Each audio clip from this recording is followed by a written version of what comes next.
सीमा हैदर को लेकर पूरे देश में उबाल है। भारत पूछ रहा है कि जब सारे पाकिस्तानियों को उनके देश फेंक दिया गया तो ये महिला अब क्या कर रही है।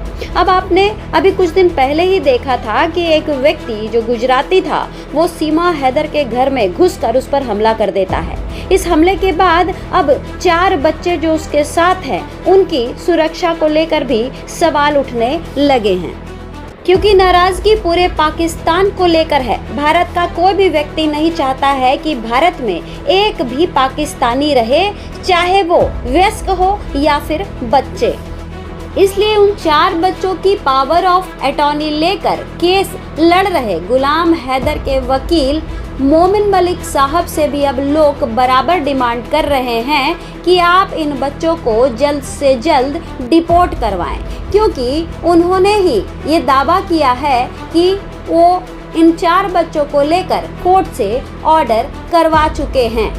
इधर पब्लिक उन 4 बच्चों के डिपोर्टेशन को लेकर डिमांड कर ही रही थी कि सीमा हैदर के पहले वकील ने एक नया खुलासा कर दिया। सीमा हैदर के पहले वकील एडवोकेट हेमंत पराशर ने कहा कि यदि गुलाम हैदर के वकील एडवोकेट मोमिन मलिक ये दावा कर रहे हैं कि उन्होंने 4 बच्चों की कस्टडी के ऑर्डर ले लिए हैं तो उस ऑर्डर की कॉपी को तुरंत सार्वजनिक करें, वरना उनके इस बात को कोई भी सत्य नहीं मानने वाला। बच्चों की कस्टडी ले ली तो अब तक बच्चे यहाँ कैसे हैं? बताइए, मुझे जवाब दें। कहां से कस्टडी ले ली उन्होंने?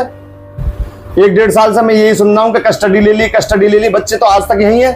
तो कोई गुलाम तो अब फिलहाल आ ही नहीं सकता। गुलाम फिलहाल नहीं आ सकता। तो कस्टडी, और ना ही मैं बता रहा हूं कि कोई कस्टडी मिली होगी अभी तक। जो कह रहे हैं कि मैं मोमिन सर से भी कहना चाहता हूं कि यदि उन्होंने कस्टडी के आदेश करा लिए हैं तो उस आदेश को भी सार्वजनिक करें। बीते 22 अप्रैल को जिस प्रकार से पाकिस्तानियों के द्वारा 26 लोगों की हत्या की गई, उसके बाद भारत का हर एक व्यक्ति नाराज है, गुस्से में है। वो नहीं चाहता है कि पाकिस्तान का एक भी व्यक्ति भारत में अब रहे, चाहे वो बच्चे ही क्यों ना हो। और अभी फिलहाल कुछ दिन पहले ये देखा गया कि सीमा हैदर के ऊपर गुजरात के एक व्यक्ति ने हमला किया। अभी उस हमले से ये समझा जा सकता है कि इस पाकिस्तानी महिला को लेकर भारत के लोगों में कितना गुस्सा है, कितनी नाराजगी है। लेकिन इससे आगे बात यहाँ भी उठती है कि कहीं वो नाराजगी का खामियाजा इन 4 मासूम बच्चों को ना चुकाना पड़ जाए। अच्छा, ऐसा हो सकता है कि अगर मान लीजिए उनके पास ऑर्डर है तो वो नेपाल जाके बच्चों को छोड़ाए, वहां से बुला ले, वहां बिल्कुल हो जाएगा। यदि कस्टडी गुलाम हैदर की तरफ से, गुलाम हैदर के वो एडवोकेट हैं, और यदि उन्होंने कस्टडी ले ली है तो वापस गुलाम हैदर के पास भेजे जा सकते हैं बच्चे।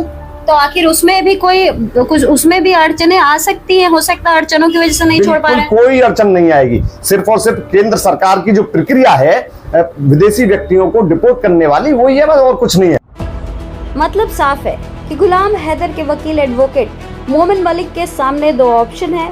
या तो जिस ऑर्डर का वो दावा कर रहे हैं कि कोर्ट ने बच्चों की कस्टडी के उनको ऑर्डर दे दिए हैं, उस ऑर्डर को केंद्र सरकार के तहत लेकर जाएं, या फिर कोर्ट के जरिए उसको क्लियर करवाते हुए उन बच्चों को तुरंत पाकिस्तान भिजवा दें, या फिर दूसरा ऑप्शन नेपाल के जरिए। यदि वो पहला ऑप्शन नहीं पूरा कर पा रहे हैं, कोई दिक्कत आ रही है, तो वो बच्चों को नेपाल ले जाकर भी छोड़ सकते हैं, जहां गुलाम हैदर आकर अपने बच्चों को रिसीव कर सकता है। भारत में जिस प्रकार से माहौल चल रहा है, दोनों देशों के बीच युद्ध जैसी स्थिति बनी हुई है।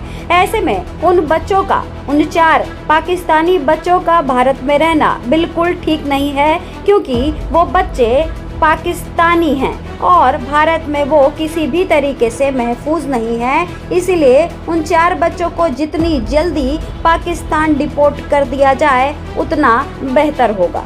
आज बजाते रहो भारत न्यूज़ का पूरा परिवार और सभी दर्शक हाथ जोड़कर गुलाम हैदर के वकील एडवोकेट मोमिन मलिक से ये प्रार्थना करते हैं कि इंसानियत के नाते उन 4 बच्चों को उनके मुल्क पाकिस्तान भिजवा दें, ताकि वो अपने देश में महफूज रहें।